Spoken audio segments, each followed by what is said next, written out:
Dameni debata na sumurung sian saluhut naroha imana mangaramoti ate-ate dohot pikiran munah di bagasan Kristus Yesus Tuhatai. Amin. Dihamu amanami inanami nahina holongan nang dihamu hahanggi pinaribot tajakon ma hatani debata dihita di bagasan partikian manugoton imana tarenet sian ulaon ni apostel bidu 10 sada mamuka sian ayat sada rodi ayat 10 alu songonon ma adok nadisi tapai hudi hutma alai di BG akka apostel dohot akka dongan nadi judia ima naung dohot do HP halak sipili begu majakon hatani debata gabe dibadai akka naporsea sian Yahudi ima si Petrus dung nakok ibana tu Jerusalem akanin nama bongot doho HP tuak kahalak nasotar sunat jala rap mangat dohot nasida alai jojor sian mula nama di patorang si Petrus nama sainin nama uju namartangi angau di huta joppe widama di bagasan todiku mijur sada inganan nabidang nama ropat suhi tartatan siat gijang ro di jolokku dungi dinahu panot notii widama disi akka siopat-pat nadetano akka binatang dohot akka namanjirir ro di akka pidong namar tonga-tonga langit jadi hubegema suara namar dok tuau hehe maho Petrus seseati ma pangan ma alaini kuma tokka Tuhan edangdung wida naramun manang nasoyas alai mangalusi ma suarai padu halihon sia gicang unang ramut dok naung ningiasan di debata rodi toluhali do masa songoni dungi ditait ma saluhuti musetu gijang dungi tongon dina satok kini jongjong ma toluhalak dijoloni jabu inganan mi akka nadisuru sian kaisarea madapotonau alai di doktor di matuau na sojadi ganggu rohakku madongani nasida alai aku pudo dongan naunomon jadi hubungoti hami jabuni halaki di baritahon ma tuhami naung niidana suru-suruani jongjong di bagasan jabuna nama dok tu ibana suruma tuhuta joppe majou si Simon namarguar Petrus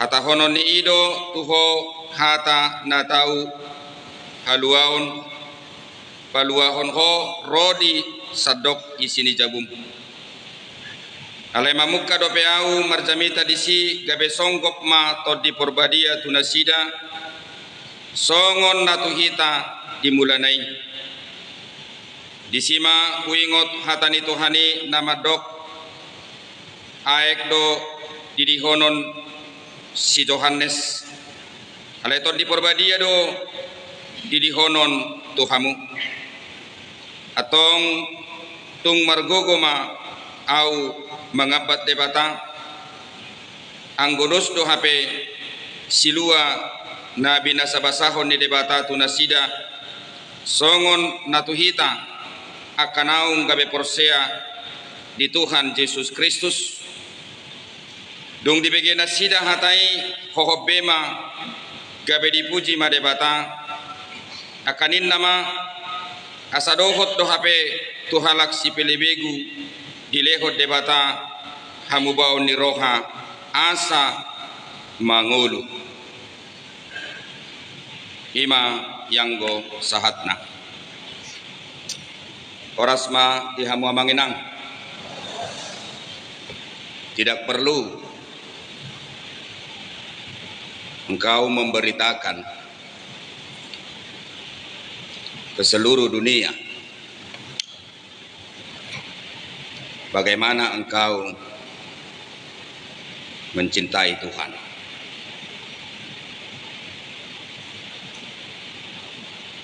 Karena hal itu bisa menjadikan dirimu menjadi pribadi yang kau anggap lebih daripada orang lain.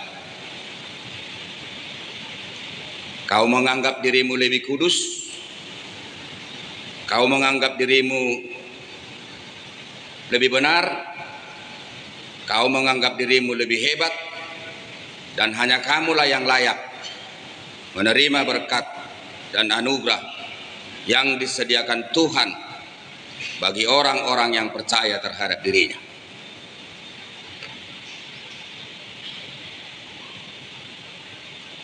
Datu siamuruk manang nahola ditanya kamu. Dang rikot pabotohonom mutusadok portibion boha dirim makaholongi debata. Gak perlu.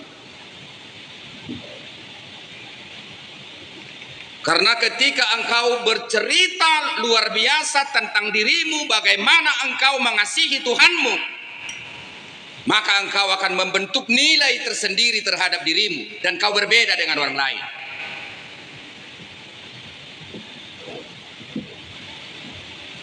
Alena rumikko tamang dohoto inang sipa buawomu tu sadok pertibion bohade bata maka holongiho. Itu baru hebat.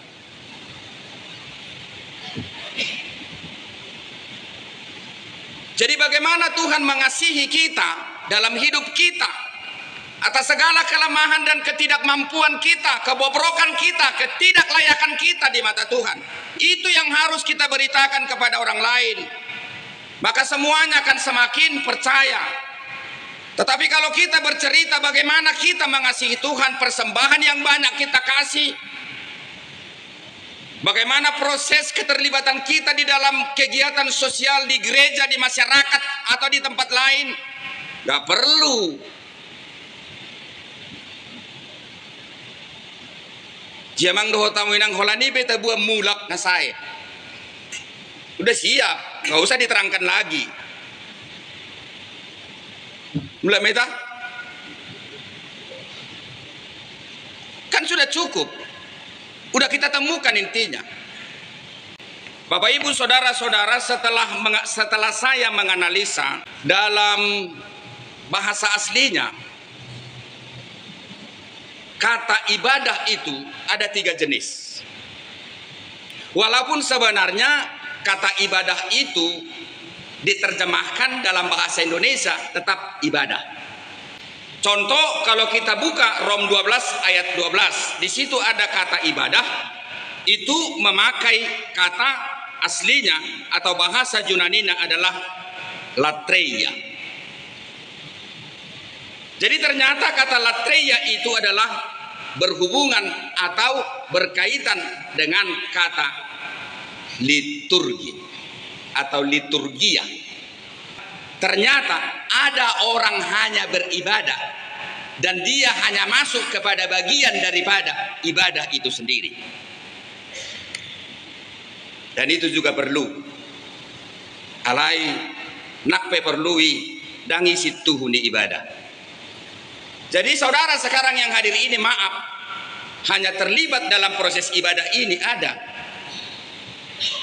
Kalau dong kita naro mulai masuk sampai tunda mulak hempot tado sama. Dang netangi ho kamu pada di Lebanon berjamita. Ada kan? Ada. Mulai datang dia sampai pulang gini aja dia terus. Saya tanya dulu Bapak Ibu saudara-saudara, apakah saudara hormat sama Tuhan ketika bersikap seperti itu? Bersidakat tutulangmu ho makatai, sehempomu jamai ho, hawondar ho, makatai taruh tulakta, alai sehin putta tajama, enak baru beres ngono. Kita ngomong sama tulang kita, hula-hula kita pegang-pegang handphone terus, marahlah si tulang itu. Jadi dia mengatakan ada orang yang menyatakan dirinya terlibat dengan ibadah, tapi dia hanya bagian daripada liturgi itu saja. Yang kedua, ada kata liturgi, kalau itu kita baca di kitab Yakobus, yaitu dengan tulisan dalam bahasa Yunaninya adalah treskena, yang artinya adalah hanya menyangkut keterlibatan seseorang dalam proses keberlangsungan kegiatan sosial, dan itu juga dinyatakan dengan ibadah. Menupak kalaka menupako, orang kasih bantuan kau kasih bantuan, begitu, dan itu ibadah juga, tapi hanya sebatas itu.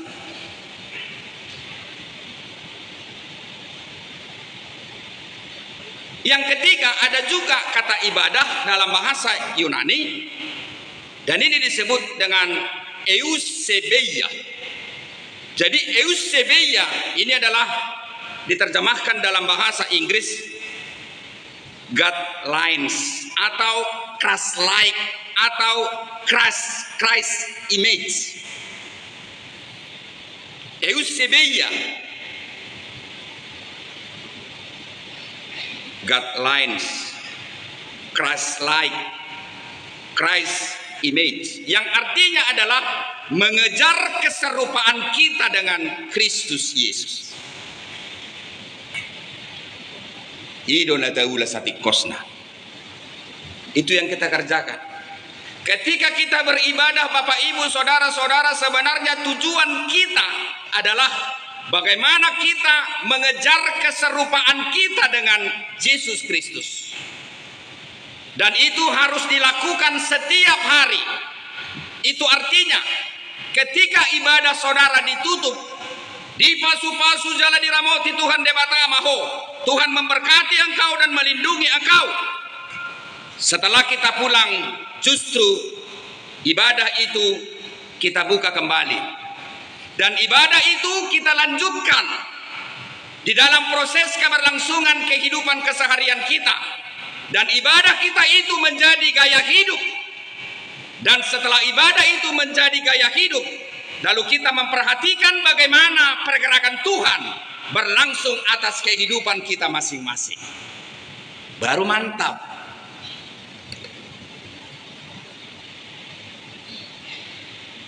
Dengan kata lain Bapak Ibu saudara-saudara, ibadah bukanlah aktivitasnya, tetapi esensinya. Dan perlu saya tekankan, kekristenan bukanlah ibadahnya, tetapi cara hidupnya. Esensi ibadah itulah yang mampu merubah dan memperbaharui kita. Sebab benih yang ditunggu adalah buahnya. Itu kan? Yang ditunggu daripada benih apa? Buah. Untuk itu Bapak Ibu saudara-saudara, hati-hati dengan ibadah yang hanya menghibur pikiranmu, tetapi tidak pernah mengubah pola pikirmu.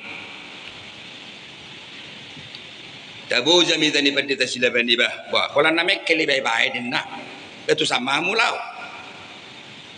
Itu komedianan atau stand up. Memang saya rasakan itu. Ketika kita posting salah satu khotbah di media yang berisikan tentang keterangan doktrin, itu pada banyak nggak suka. Padahal sebenarnya Bapak Ibu saudara-saudara, tantangan gereja pada saat ini yang harus diantisipasi gereja adalah tantangan peperangan pikiran dihubungkan dengan apa? Doktrinial. Kalau gereja tidak membentengi doktrinnya, gereja akan tenggelam. Saya tidak tahu apakah pimpinan kita melihat itu. Kita miskin tentang itu. Sementara banyak orang yang mencoba menguasai doktrin tertentu, followersnya begitu banyak, sampai jutaan. Ini bahaya Bapak Ibu Saudara-saudara. Nantinya ada doktrin yang mengalir begitu saja, tidak ada yang membentengi. Kita kesasar semua. Contoh tentang baptisan, contoh tentang sidi, contoh tentang pernikahan, contoh tentang perjamuan kudus. Ketika tidak ada pengajaran yang bersifat terus-menerus, ini bisa membahayakan. Ujungnya gereja itu akan menjadi liar. Kita mati nama lawan nama kita kena rasid tabah. Makanya Bapak Ibu Saudara-saudara, kalau ada undangan untuk marguru malua anak-anak kita itu, kasihlah waktu. Selagi kami punya waktu untuk memberikan mereka itu pengajaran, mungkin di otak dia itu pada saat sekarang ini dia nggak suka itu. Tapi paling tidak Bapak Ibu Saudara-saudara, itu akan menjadi pegangan bagi diri dia. Kelak, oh pernah rupanya seperti ini saya dengarkan. Begitu Bapak Ibu Saudara-saudara. Jadi sekali lagi, hati-hati dengan ibadah yang hanya menghibur pikiranmu, tapi kau nggak berubah. Jadi setiap mendengarkan khotbah itu, mudah-mudahan berubahlah pikiran. Ketika saya berkhotbah, cari sesuatu yang bisa mengubah pikiranmu. Kalau tidak ada, lepaskan. Unang do percuma 2 minggu pada dihuluk don Nabi. Jujur, saya berkhotbah itu paling tidak 1 minggu saya persiapkan itu. Nggak bisa sembarangan. Apalagi untuk ibadah minggu. Di otak saya itu tetap nats itu. Kapan saya mau buka literatur untuk itu, saya cari. Karena saya terbeban Bapak Ibu Saudara-saudara. Saya tidak sembarangan melempar sesuatu kata-kata dari sini. Supaya saudara itu berisi. Supaya saudara itu bisa mengatakan sesuatu tentang doktrin tertentu gitu. Bapak Ibu Saudara-saudara, siapakah Cornelius? Jadi Cornelius adalah seorang tentara Romawi berkebangsaan Italia yang menerima penglihatan dari malaikat Tuhan dan menyuarakan untuk mencari Petrus. Namun di pihak lain, Petrus juga mendapat wahyu keselamatan yang ditawarkan oleh Allah itu bukan hanya untuk orang-orang tertentu, tapi Allah mengatakan keselamatan itu diperuntukkan juga untuk semua bangsa. Saat Petrus berkhotbah, Roh Kudus turun atas Cornelius dan keluarganya, dan kemudian Bapak Ibu Saudara-saudara, dia dibaptis.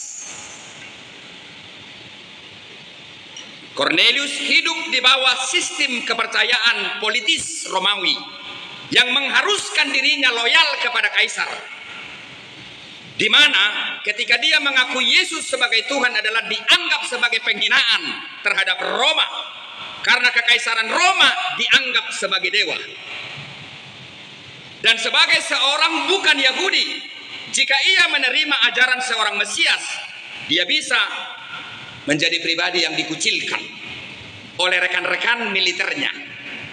Dengan kesimpulan, sebenarnya ketika Cornelius menerima Kristus sebagai keselamatan bagi dirinya, resiko begitu besar yang harus dia tanggung. Ya, ternyata balgaya do resiko amang si Jalonis Cornelius rabda keluarganya. Lalu Bapak Ibu Saudara-saudara, ini yang menjadi pemicu, yang menjadi sumber persoalan. Lalu ketika Petrus melangsungkan itu, dia hadir di rumah Cornelius, seorang tentara yang berkebangsaan Italia, dan itu adalah, kita katakanlah dulu kafir. Kita katakanlah dulu orang yang tidak layak menerima anugerah berkat yang disediakan Tuhan. Lalu yang keberatan siapa? Siapa? Para hari Kamis. Yang keberatan siapa? Bunguanam. Yang keberatan siapa? Parhalado. Yang keberatan siapa? Orang-orang yang mengidentikan dirinya kepada orang-orang kudus dan memiliki aktivitas jam terbang yang sangat luar biasa di tengah-tengah gereja. Siapa dalam nats ini? Orang-orang bersunat. Itu dikatakan dalam nats ini. Yang mengidentikan dirinya kepada orang-orang yang benar, orang yang lebih kudus, ubadiaan, tumigoran, upatunan, jalan lebih layak menerima berkat yang disediakan Tuhan bagi mereka. Orang sana nggak layak. Lalu akhir daripada pertemuan itu, Bapak Ibu Saudara-saudara, Kornelius itu dibaptis bersama dengan siapa? Dibaptis bersama dengan keluarganya. Lalu Petrus itu dijadikan sebagai terdakwa. Hei pendeta Silaban, kau baru masuk, kau ke Tanjung Sari macam-macam lu. Sini lu. Kenapa kau berteman dengan itu? Kira-kira seperti itu Bapak Ibu. Biar khotbah ini jangan terlalu panjang. Lalu Petrus mengatakan, itu bukan datang dari diriku sendiri, tapi itu datang melalui penglihatan, melalui nubuat yang ada pada diri saya. Dan Allah 3 kali menemui saya dan mengatakan supaya saya melakukan sebuah tindakan terhadap diri yang saya temui ini.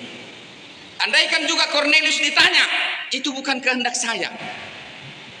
Roh Allah yang datang terhadap diriku, dan dia mengatakan kau harus pergi ke Tanjung Sari, kau harus menemui siapa? Pendeta Silaban yang ganteng itu. Dia akan melakukan sesuatu tindakan terhadap dirimu.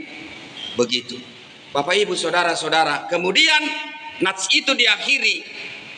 Lalu saya ingat, ternyata dulu saya pernah dengar Yohanes itu akan membaptis kalian melalui air, tetapi Allah itu nantinya akan membaptis kalian melalui apa?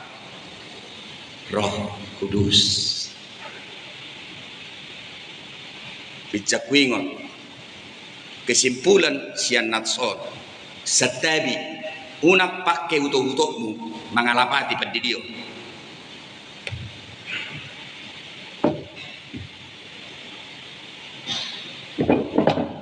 Jangan pakai rumus yang ada dalam diri kita dengan berbagai tradisi yang telah terlanjur kita kultuskan. Jangan kau pakai gap membatasi orang lain mengenal Tuhan. Petrus mengatakan, aku ingat Yohanes membaptis melalui air, tapi Tuhan melalui apa? Melalui roh. Ada gereja yang mengatakan baptisan itu berlangsung hanya kepada orang-orang yang sudah mengerti tentang firman Tuhan. Sekali lagi, saya tidak menyebut gerejanya apa. Ada gereja yang mengatakan baptisan itu hanya diperuntukkan kepada orang-orang yang sudah dewasa, dicelupkan, dan tidak diperuntukkan kepada orang-orang yang tidak mengerti. Saya mau tanya, Kornelius mengerti, di lain pihak tidak, walaupun dia sudah dewasa. Tetapi kenapa Petrus melakukan? Karena roh yang menyuruh. Kalau ada gereja lain mengatakan kalau baptisan itu hanya diperuntukkan kepada orang-orang yang mengerti tentang firman Tuhan, bagaimana dengan orang-orang yang berkebutuhan khusus?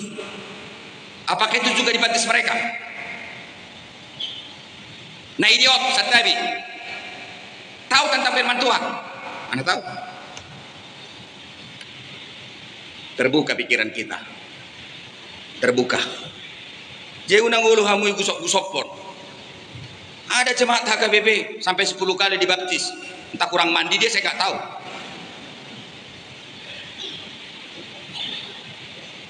Jangan Bapak Ibu, hargai, pelajari, hidupi. Ini adalah jawaban. Jadi ketika saya mempersiapkan khotbah ini, oh ternyata ini jawabannya juga pikirku. Bagi kita parhalado ini juga jawaban.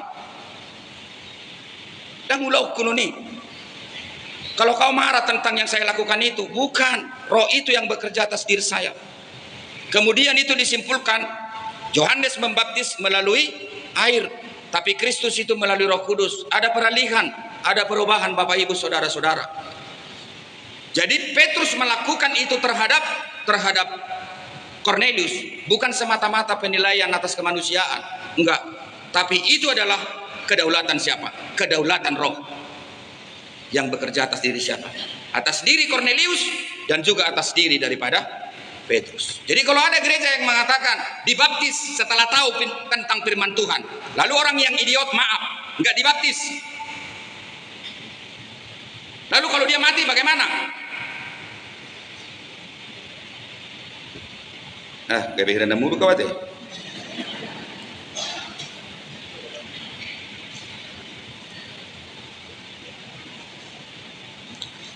Bapak Ibu, saudara-saudara yang terkasih dalam Yesus Kristus, apakah yang membuat golongan yang bersunat ini merasa tersulut setelah mereka diperhadapkan dengan tindakan yang dilakukan oleh Petrus? Memang mengubah tradisi itu nggak gampang, apalagi alak Batak. Keputan na berjolo, martukot siya lagudi, pinukka din na berjolo, si utono ni na pudi.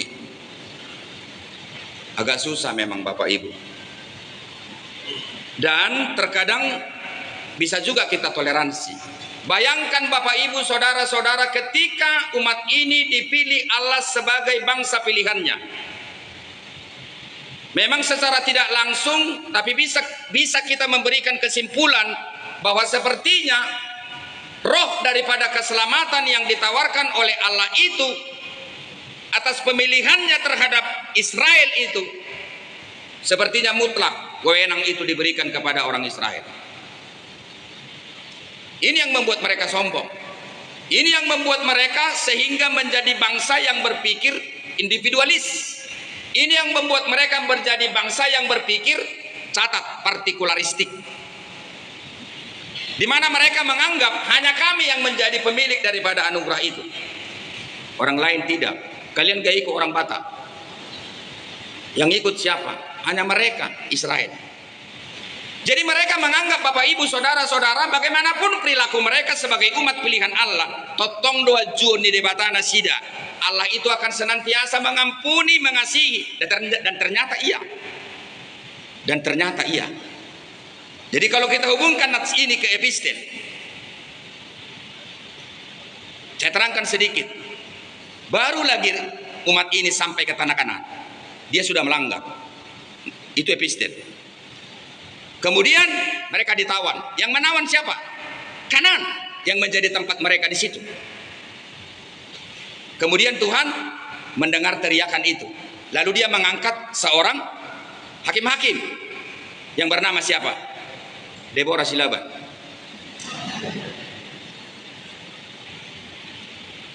Dan itu perempuan yang hebat. Dan dia mengatakan, saya akan memerdekakan umat ini dan saya akan menjadi ibu untuk umat ini. Jadi Bapak Ibu saudara-saudara, memang heran kadang kita melihat perilaku daripada umat ini. Tapi begitu luar biasanya Allah ini mencintai umat ini. Lalu saya dapat kesimpulan, ternyata Tuhan bukan hanya hendak menunjukkan figur yang dia pilih ini sebenarnya, tetapi dia hendak menunjukkan saya itu siapa bagi orang yang saya pilih. Sekali saya pilih, saya akan pertahankan sampai mati. Demikian juga pada saat ini, pemuda-pemuda di sini, sekali kamu pilih salib ini, jangan kau perjualbelikan. Walaupun banyak datang laki-laki, perempuan yang membawa tas yang besar.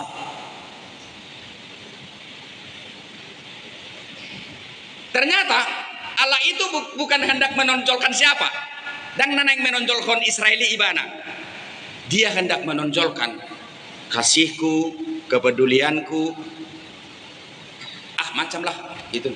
Jadi ketika kita renungkan itu, oh ternyata luar biasa ini Tuhan. Jadi terkadang Tuhan pakai kawa manginang, dan kau tidak menjadi tokoh utama di situ. Mau enggak? Sekali-sekali Tuhan pakai kita untuk itu. Kau dipakai dalam sebuah skenario, kau tidak menjadi tokoh utama, tapi mungkin peran pembantu. Tapi itu untuk apa? Untuk menunjukkan Allah siapa, bukan hendak menunjukkan engkau siapa.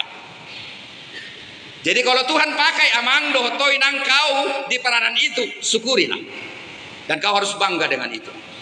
Sekalipun kau tidak mendapat honor, nggak mendapat apa-apa, biarlah Tuhan. Sebagai peran pembantu juga engkau pakai untuk sesuatu alur cerita yang bisa merubah dunia. Hebat. Nikmati Bapak Ibu Saudara-saudara hidup ini ketika Tuhan berkarya atas diri kita. Jadi memang inilah yang membuat umat ini jadinya sepertinya membentuk kelas tersendiri. Jadi kelas tersendiri ini membentuk pola pikir sendiri. Sehingga ibadah yang tiap hari didengar, tiap hari dipergumulkan, tidak membawa pengaruh apa-apa. Esensi daripada ibadah itu tidak membawa perubahan bagi diri dia. Karena apa? Karena pengkultusan status yang pertama tadi sudah mendarah daging bagi diri mereka. Sehingga tindakan yang mereka lakukan terhadap siapa? Terhadap Petrus menjadi pribadi yang menghakimi siapa? Menghakimi Petrus. Alanungga dipengaruhi latar belakang nak keningane. Jadi hati-hati Bapak Ibu Saudara-saudara, banyak orang yang sudah Kristen. Mulai lahir, mungkin dia berumur sampai 80 tahun sekarang, tapi sebenarnya dia masih berada di keberadaannya yang dulu. Tetapi Kristen kita alana Kristen dua mukta. Saya Kristen karena bapak saya Kristen.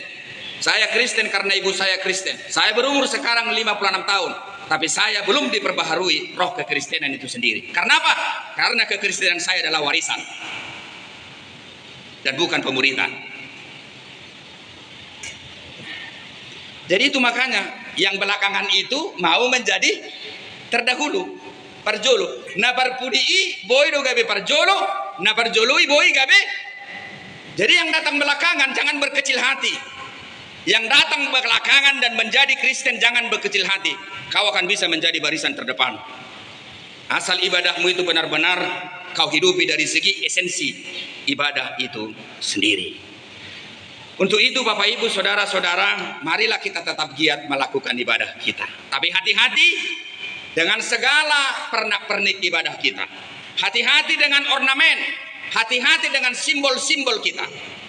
Hati-hati dengan segala sesuatu perangkap daripada ibadah kita yang terkadang membawa kita kepada pemahaman orang lain bahwa kita adalah orang yang paling kudus.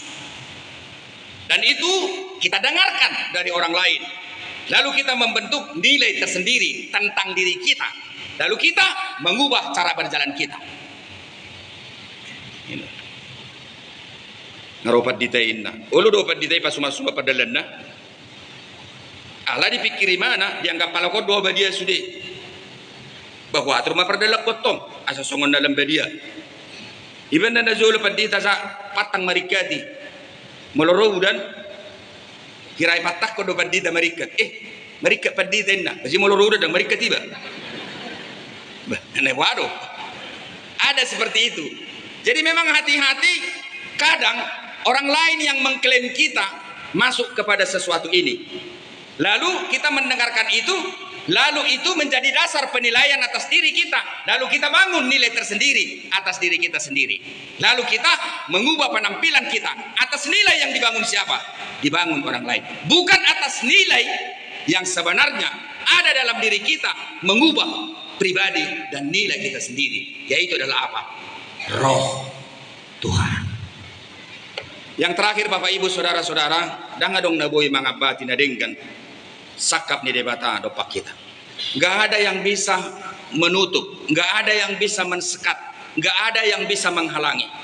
Ketika engkau menjadi seorang pribadi yang telah diperbaharui Kristus itu, kamu tidak akan menceritakan bagaimana engkau mencintai Kristus, tapi engkau akan bercerita banyak bagaimana Kristus mencintai engkau. Maka dengan itu esensi ibadah itu telah bekerja dalam dirimu secara baik. Tidak ada yang bisa menghalangi dirimu untuk berbuat baik untuk semua orang. Nggak bisa. Siapapun nggak bisa. Ibumu sendiri tidak akan bisa menghalangi engkau ketika engkau telah terpanggil menjadi orang yang berbuat baik. Untuk peduli, untuk melakukan sesuatu keadilan, untuk melakukan sesuatu belas kasihan kepada siapapun. Dangadong naboy mga batiho amang dohot toinang. Gak ada yang bisa menghampang dirimu ketika roh Allah itu telah bekerja dalam dirimu. Ketika roh baptisan itu telah bekerja dalam dirimu. Bapak Ibu saudara-saudara, itulah yang kita kantatakan. Nama minggu kita sekarang apa? Kantata. Apa arti kantata Bapak Ibu saudara-saudara? Kantata, kantate gitu. Nyanyikanlah nyanyian baru. Nyanyikanlah nyanyian baru bagi Tuhan. Udah, kita bisa pulang. Lalu setelah kita keluar dari gereja ini, satu pertanyaan, apa Tuhan yang bisa kunyanyikan untuk kau? Hubungkan itu dengan pergumulanmu saat ini. Hubungkan itu dengan cita-citamu, bukan hanya pergumulan.